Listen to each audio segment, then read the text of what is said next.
Hey everyone, and welcome to the video. Today we're going to be playing more Among Us. Have you seen my lemons? I want my lemons. This would be important. You may be asking yourself, why would they still have their fighting? Well, look at humans right now. We don't necessarily get into altercations. I'll swap back to my OG outfit. Imagine I became crewmate. Never mind, not crewmate, imposter. Also have thicker skin too, to boot. And seeing as the amount of the pain elemental is massive,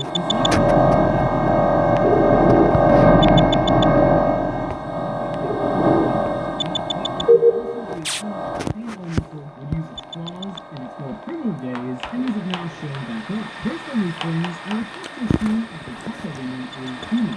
On the back of it, the computer lacks any armor plating and instead possesses just a line of spikes. This would mean that unlike the pain elemental tackle demons, they're not bred to be in conflict and as such a much thinner, smoother skin, which you can see the veins from the skin, so it is pretty thin. On top of this, I mentioned in that video, some sort of primordial pouch. Well, instead of using this to be a pouch, I think it might actually be an area for children. Maybe the speaker would have needed this extra pouch.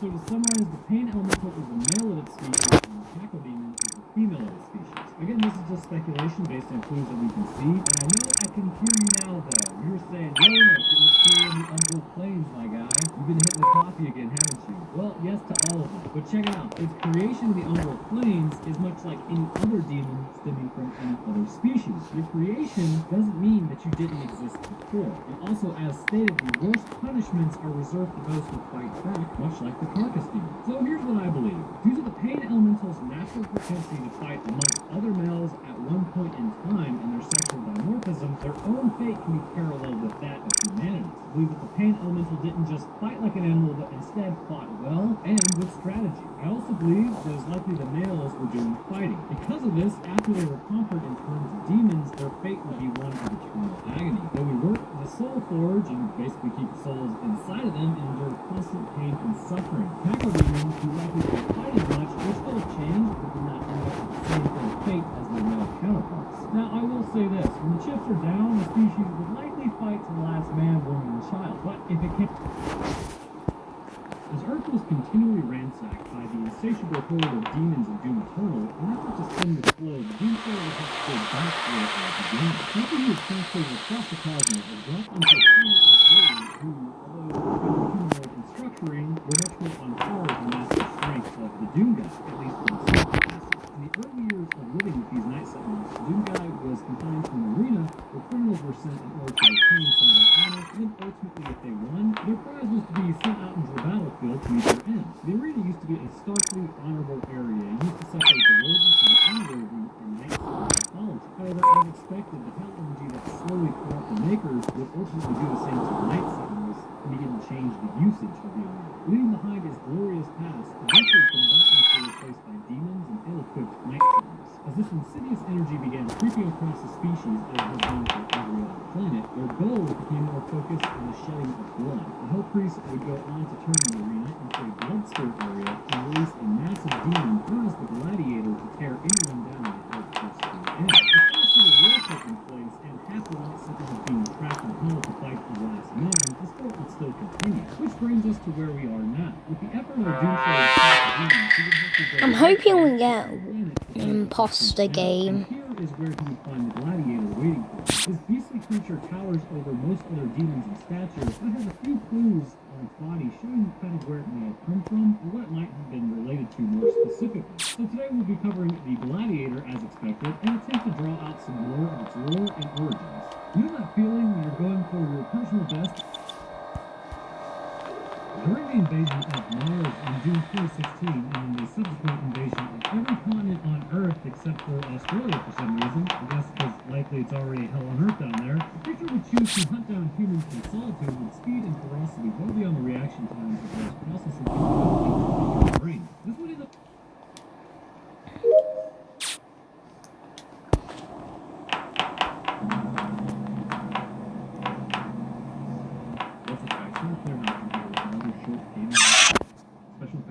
Taco Joe for submitting this mysterious comment regarding the strangely unique corpse on the responsive action. Corpses aren't really Open. I'm trying to be weird not to say but this one in particular vanished and is insane again. Upon examining the corpse, Professor Joe states, there's a corpse collapse on the floor like it was an instant death. What the hell happened in this mansion? The corridor that contains the corpse does have a strange obscurity to it. The chandelier dangles endlessly, the bird cage Yellow dead and all that. Will this be the mansion's birdkeeper? And bolted chains on the wall, possibly used to keep something or someone intact. Those are what little clues we have. Then, at some point, the corpse was removed from the room. So how did this unnamed person die? An interesting tidbit is the player's comments on the corpse theorized to have died instantly. So, maybe this guy wasn't killed. Maybe he had poisoned himself during the outbreak, not wanting to become a zombie himself. This isn't exactly a new method of avoiding infection. In fact, many have resorted to suicide from the beginning. Or was he killed? If not purple, then black, okay? When the corpse does disappear, crows fill the upper deck of the corridor. Okay, it's at this point that I have to say, what the hell is going on? This could be a subtle nod. So these people say, Died to death after escaping the bondage.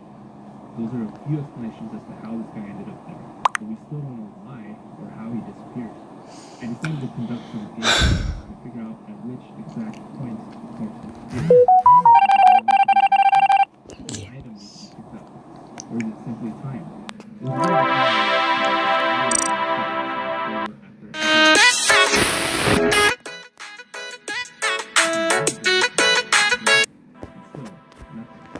I waited for a decent amount of time to see if it was in fact time-based, and nothing.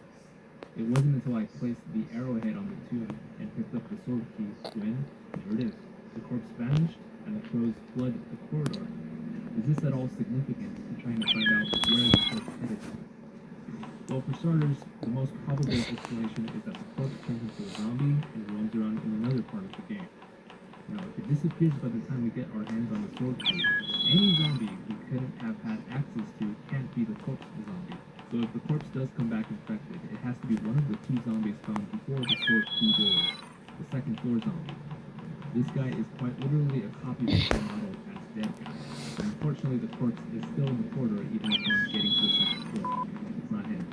Then there's Jump Scare Zombie, which isn't the same model, but even stumbling upon this douche, the corpse is still there.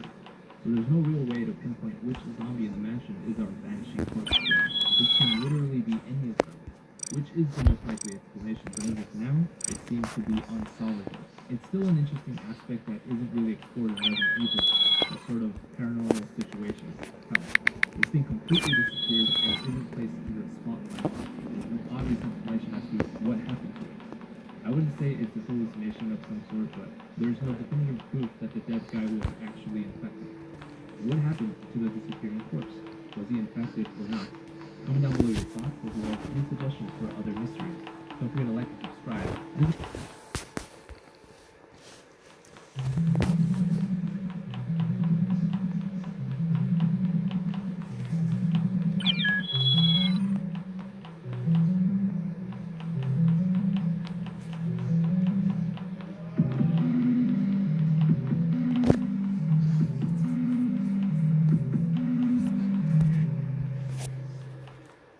Monsters are usually a source of fear, a reason to run away, but Lisa Trevor's story is one of, if not the most, painful stories in video game history. And while Lisa definitely contains a horror aspect, there's another aspect of sympathy.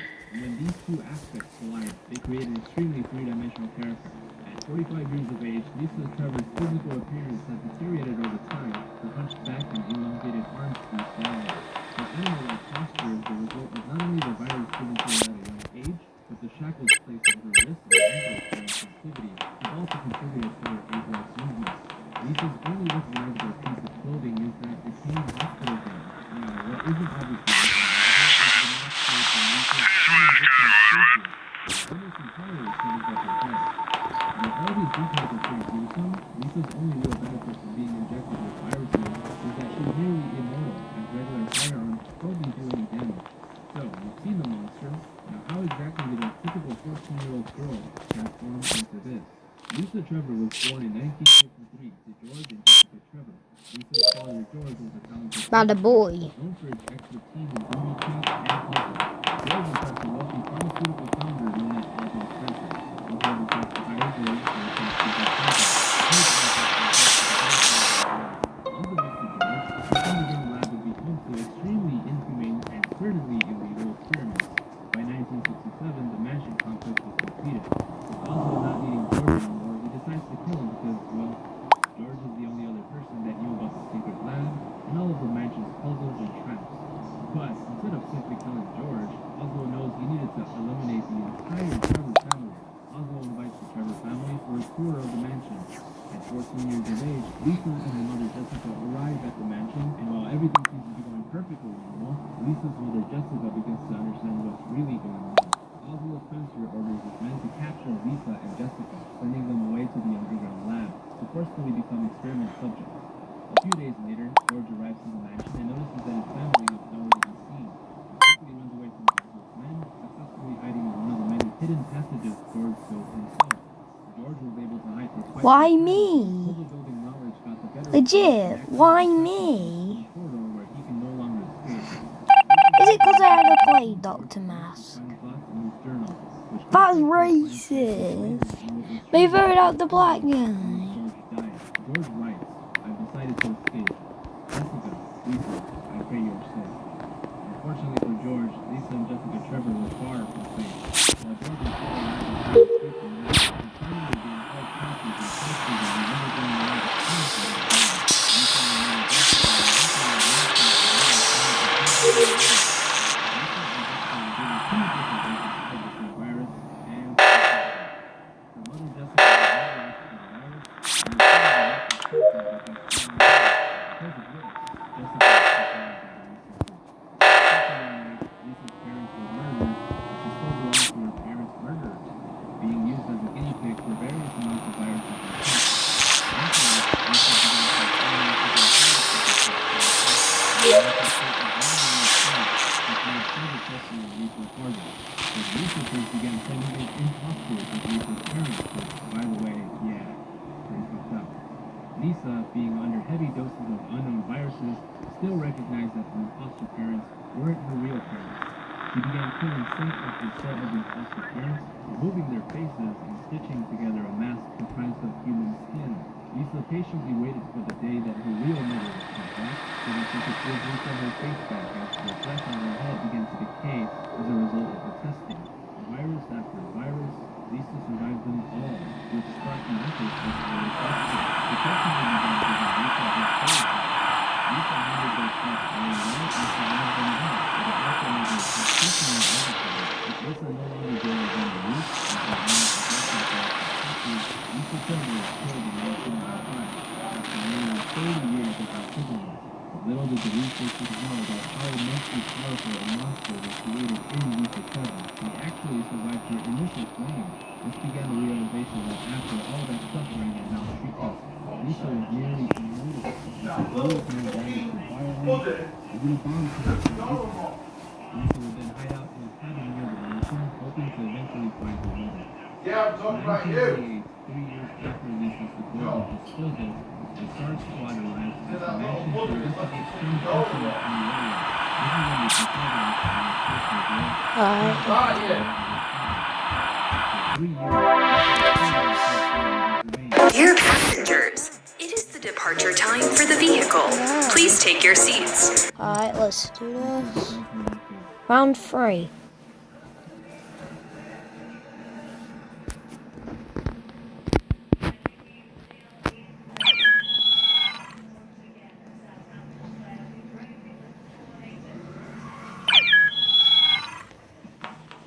I don't believe that thing is really bad.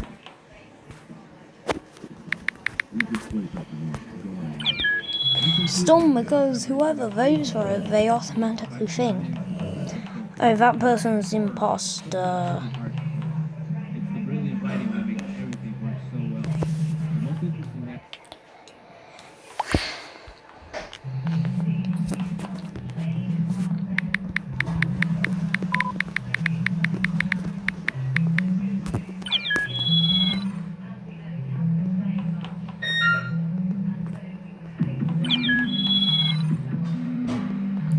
This is stupid. Everyone now thinks you need 7.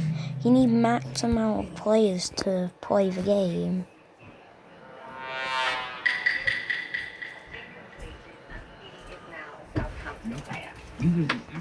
Right, turn your phone. Shut your phone off.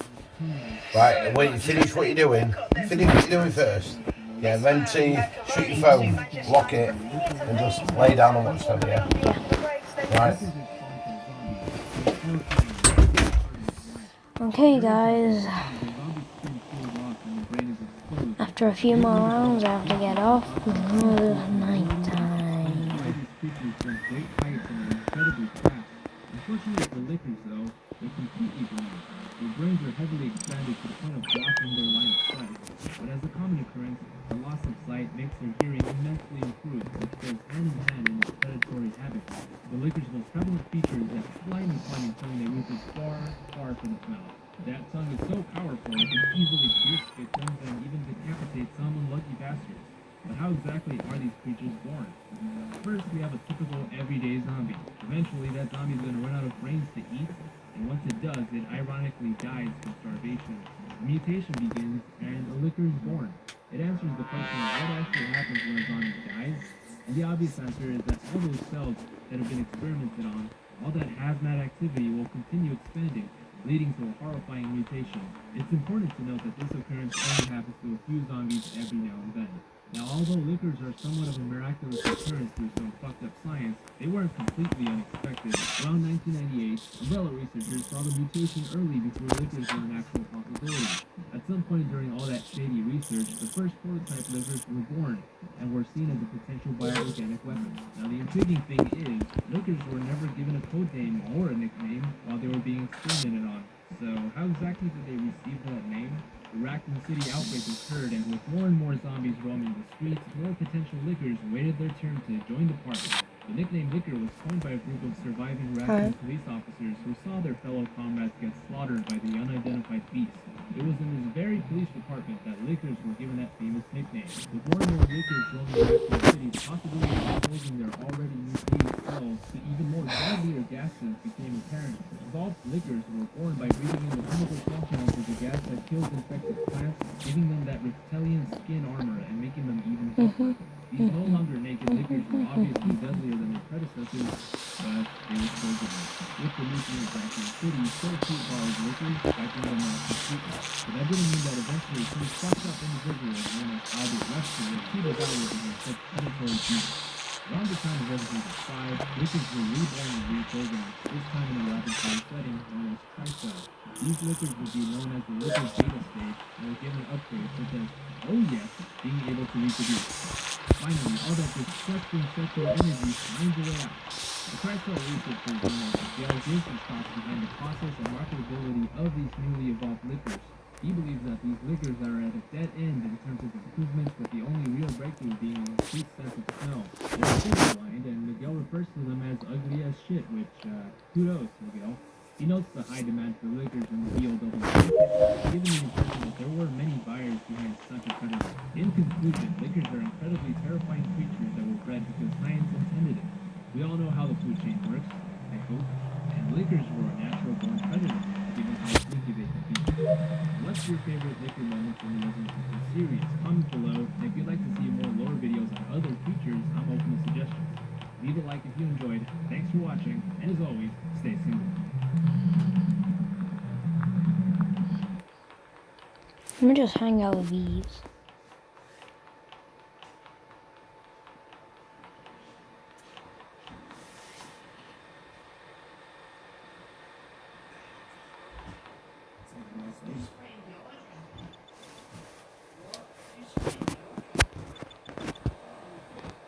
So yeah, after this run, I'm just gonna leave. Alright.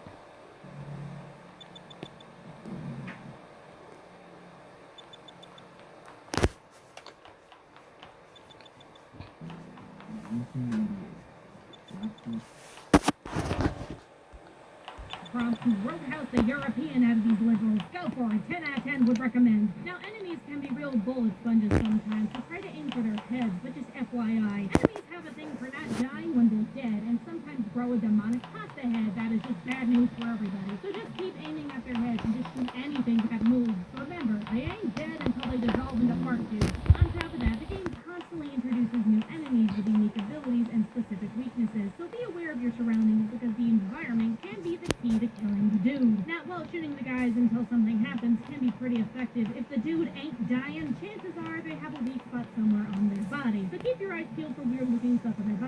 then go for it. But again, keep your distance. I know it can be kind of hard when you're shoved into a broom closet with some of these guys, but just don't panic. Back up. Just get out of there. Kiddo, run!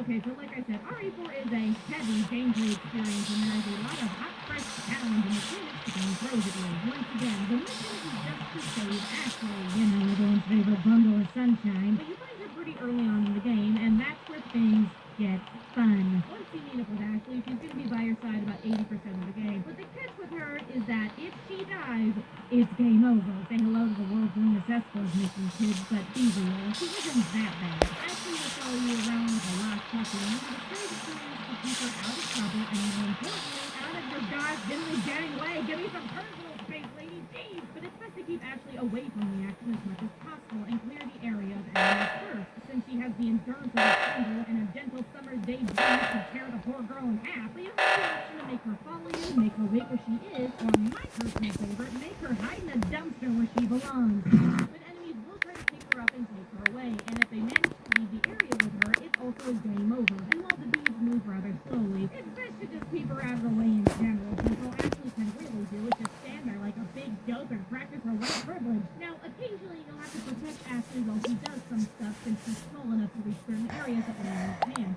And just pro tip, if Ashley is being taken away by you, yes, you can accidentally shoot her and she will die, and it's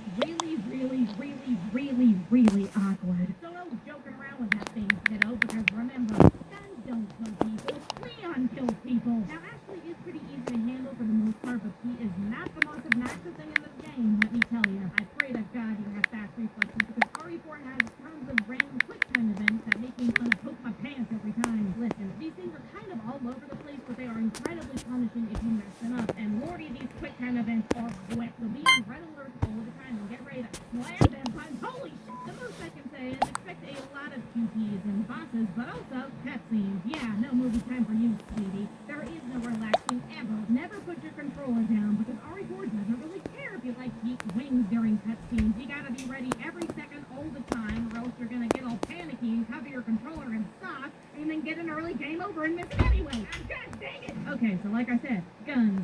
There are lots and lots of guns and items that you'll need in order to survive and bring the pain. And it's important to have at least one gun of each type, so try not to load up on nothing but Nerf guns, okay, kiddo? Variety is key. But as you make progress through the game, you'll come across the most amazing, perfect, beautiful, handsome, considerate human alive, the Merchant. My husband, everybody. But go figure, the Merchant is the dude you can buy and sell items with, but it is really important that you trade and buy stuff often so you can see all of the rare things, if you know what I mean. Oh, but weapons aren't the only thing that you need to nut over, because as you progress through the game, you'll come across tons of crap and items that you can use and sell. Stuff like gems, treasures, health sprays, health weed, yellow weed, red weed, and the most precious almighty eggs. Items are literally everywhere, though, and are dropped by enemies, so be sure to destroy everything from boxes to glass to barrels, and shoot stuff that is out of reach to collect all the goods, and keep your ass peeled for anything shiny.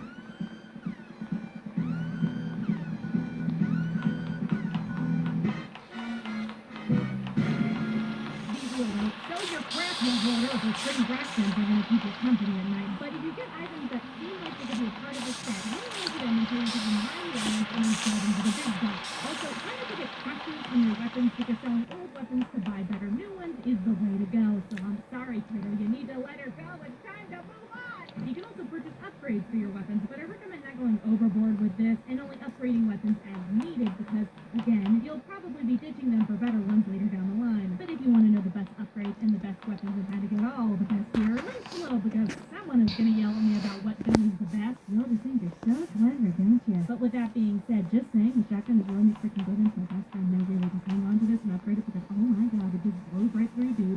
It's only good to marry a gun, probably in West Virginia, then. If that's the case, goodbye, my people, I am gone! But you know what? Selling using items and weapons are pretty straightforward, so use the scrap, switch out weapons often, eat weed if you help as well, but let's talk about inventory management, an informational segment brought to you by Vine. Look, you just can't shove all the crap up your phone and call it a day. RE4's inventory takes constant care of it. Get ready to suffer. If it's fit, it's stiff. And each item takes up a certain amount of spaces in your inventory, and you have to constantly move things around to squeeze in all your essentials. Basically, this is the reason why you can't hoard weapons, but just be clever and make sure to rotate things around so that everything fits. It's like a really satisfying game of Tetris. Also, you should know that you can stack ammo and combine herbs to make Ultra Mega Weed Plus Pro trademark. In case you need to free up some space for the collection of grenades that you'll never use, and sure you need them for a boss that will never come. Don't think I don't know you guys. And real talk, always invest in a bigger case once it becomes available in the store so you can be balling big time with the fat stacks. Now, RE4 has a plethora of secrets and extras that are just hanging around for kicks. One of the most noticeable extras are the shooting ranges that you might come across a few times while you progress through the game. So you can put your shooting skills to the test against the big bucks and to make it rain. Daddy needs a new pair of rocket launchers. Let's do it! Yeah! Now, these things are totally optional, but it's best that you do any shooting range you find right away because, again, point of no return, guys. Get it while it's hot. The kills, we just want you to do the dying hanging around in early parts of the game, and you can choose most of them. You can unlock a needle pistol early on. So I don't know about you, but I like free stuff, so go for it, kiddos. It's worth trying. Now, if we're talking bare basics here, RE4 is a fun, straightforward game that can be beaten rather quickly with a decent amount of effort, and if you have the reflexes of a god. So with that being said, though, the game is designed to be replayed multiple times over to unlock extra modes, costumes, secrets, and side content to great sassy Miss America. Most of the secrets open up after you beat the game once, but some of the other minor secrets you can get the first time around if you just travel back to areas that actually wasn't originally with you in, so you can get all the goods and maybe see her die. I don't know, that's always pretty satisfying to watch. Now, if you want to get the full story of Resident Evil, I do recommend doing a long campaign to let you beat the game, since it's its own thing where you can run around as a sexy Asian woman who don't answer to no one. Oh yeah, nothing is so cool. That's cool. Not to mention if you beat them, you get to unlock all the extra costumes and play hardcore dress up with Ashley and Liam. Some of the costumes have been challenging, so that sounds interesting. Hello. Yo!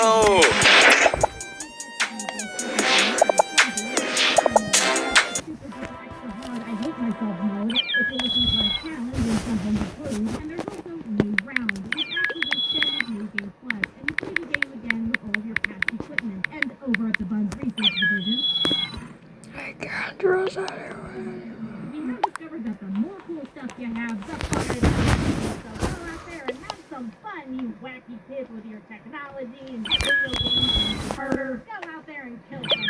Okay, so here are a bunch of tips and things you should know before you get started. If things weren't already obvious, if you're unsure of what to do, Leon literally tells you what to do with stuff if you just examine the darn thing. Don't waste bullets breaking boxes. Your knife can do that easy peasy. And be sure to always swing twice at boxes and barrels because of reasons. The game not shows you way more than just your objective, so be sure to check it often for extras and little secrets. Silence is your friend and it means you're safe and you can be your fun and fancy free self. But once the creepy beat drops, get ready to pucker out because it means enemies are nearby. When you upgrade a weapon's ammo capacity, the gun is fully loaded with free ammo, so use that to your advantage. A freeloader. Blast grenades are a thing. Very useful thing.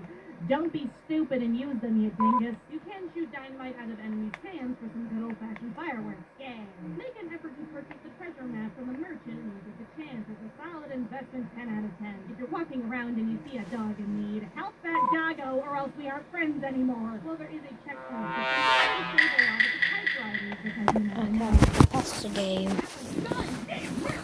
Shoot the locks, that's what I'm trying to say. You can shoot locks. Don't forget that you can push down ladders that enemies use and those big bookshelves to hold off dudes from breaking into places. Yellow herbs raise your max health, so chow down and make sure to keep up your health, kiddos. The rocket launcher is a one-shot weapon, so be sure to use it wisely. Shoot the water at the edge of the barrel for a big, awesome secret. Come on, do it! Nothing's gonna go happen, I swear. Why would I lie? It's some place people did this to me. Something.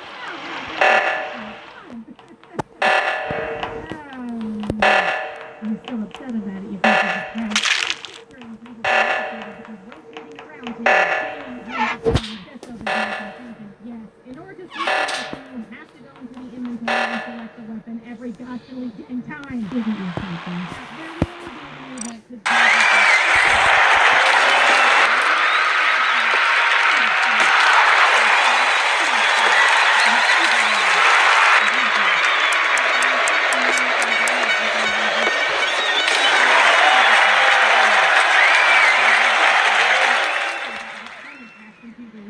because if you can aim just fine, why are you putting money into accuracy, you dingus? Choices.